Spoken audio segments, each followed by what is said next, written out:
या ठिकाणी काही शेतकरी आहेत आणि त्याचबरोबर मेंढपाळ मित्र पण आहेत. त्यांना विचारूयात, त्यांनी स्वतःची शेळी या ठिकाणी त्या वाघाच्या पिंजऱ्यामध्ये उदरांतकरणाने ठेवली होती. तर त्यांनाच विचारूयात, नेमके दादा काय झालं होतं? त्यांनी मला पिंजऱ्यात शेळी बोलावली, मग गावकऱ्यांनी मी दिली त्यांना पिंजऱ्यात शेळी ठेवायला. पण ते पिंजऱ्यात शेळी ठेवली, मी ठेवतो देतो त्यांना माझ्या भावनाने. पण वन अधिकारी मला काय करतात, बकरू बिकरू खाल्लं ना, मला त्याची मदत काय अजून भेटलेली नाही. 3-3.5-4 महिने झाले. म्हणजे 3-3.5 महिन्यापूर्वी नेमकं काय घडलं होतं तुमचं? माझी मेंढी 12:30 वाजता रात्री, म्हणजे सकाळची 12:30 वाजता मेंढी उसात नेली. वन अधिकाऱ्याला बोलावलं, ते आले.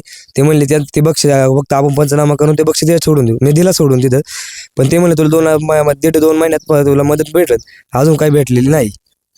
त्या बक्षाचा पंचनामा केल्यानंतर त्या ठिकाणी कोण अधिकारी होते, तुम्हाला नाव वगैरे माहिती का? आहे ना, विशाल गुंड होते. बरं, गुंड साहेब होते. मग त्यांनी तो पंचनामा केला, तुम्ही ते कागदपत्र त्यांना दिले की सगळे? हो, दिल त्यांना पूर्ण कागदपत्र दिल ते. तुम्हाला अजून सरकारकडून मदत नाही मिळाली? नाही मिळाली, अजून काहीच नाही मिळाली. मग तुम्ही सरकारला काय सांगाल, तुम्हाला मदत किती मिळायला पाहिजे होती? आम्हाला मदत मिळायला पाहिजे नव्हती ना, आमची हाय बकरू तेवढी मदत मिळाली पाहिजे ना.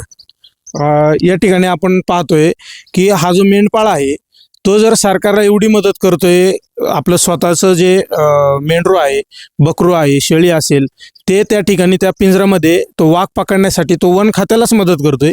आणि तेच वन खातं मात्र दुसऱ्या बाजूला आपण पाहतोय की त्याचं खाल्लेलं जे बकरू आहे त्याचा पंचनामा करून सुद्धा त्याला अजून 2-3 महिने उलटल्यानंतर सुद्धा त्याला जर त्याचे पैसे मिळत नसतील तरी फार मोठी शोकांतिका आहे. या ठिकाणी काही तरुण सहकारी त्यांना पण विचारूया. दादा, तुम्ही वाघ किती वेळा पाहिला? काय नेमकं काय घडलंय? साधारण वर्षभरात कमीत कमी 5 ते 7 वेळा वाघ या ठिकाणी दिसतोय. परंतु शासन झालं, वन विभाग झालं, कायदे झाले, सगळ्या गोष्टी होतात. परंतु त्याची खालपणा जी ग्राउंड लेवलला अशी अंमलबजावणी कधीच झालेली नाही. इथून मागं आमची मायामध्ये एकदा वाघ पकडला होता, तो माणसानं अटॅक करायचा.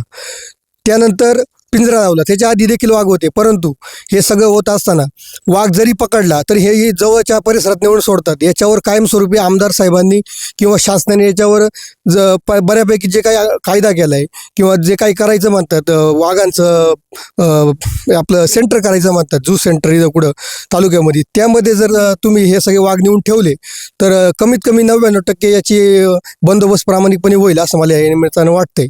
म्हणजे बिबट सफारी झाली पाहिजे. बिबट सफारी जरी झाली तरी वाघ या ठिकाणी बंदिस्त असले पाहिजे. हे असे रानामानात सोडले नाही पाहिजे, हे माझं म्हणणं आहे. बिबट सफारी होऊ किंवा नाही होऊ त्याच्याशी माझा काही संमत नाही, परंतु जे वाघ आहे ते बंदिस्त झाले पाहिजे. हे शेतकऱ्यांना रोजचा जीवन मरणाचा प्रश्न आहे. उद्या भारत देतोय आपण, शेतामध्ये कोणतीही कामं करतोय, परंतु एक भीती आहे आपल्यावर, कधी अटॅक होईल आणि कधी काय होईल. मग त्यासाठी वन विभागाने आणि शासनाने या ठिकाणी ठोस निर्णय घेतला पाहिजे आणि त्याची अंमलबजावणी देखील ठोस केली पाहिजे, अशी माझी मागणी आहे या ठिकाणी. आत्ताच यांनी सांगितलं की यांच्या शेळीची भरपाई त्यांना मिळाली नाही, तर मग तुम्ही काय सांगाल, आव्हान काय कराल?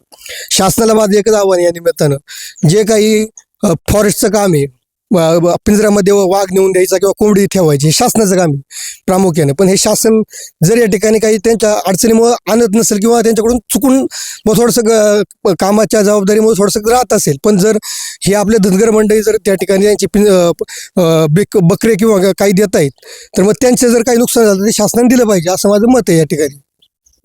तरुण सहकाऱ्यांनी त्यांची भावना व्यक्त केली आहे की शासन कुठंतरी कमी पडतंय. या ठिकाणी ग्रामीण भागामध्ये खालच्या लेवलला जाऊन मदत पोचली जात नाहीये. वरती खूप मोठी मोठी आश्वासनं या ठिकाणी दिली जातात, परंतु ग्राउंड लेवलला मात्र कुठलाही त्याची अंमलबजावणी झालेली आपल्याला पाहायला मिळत नाही.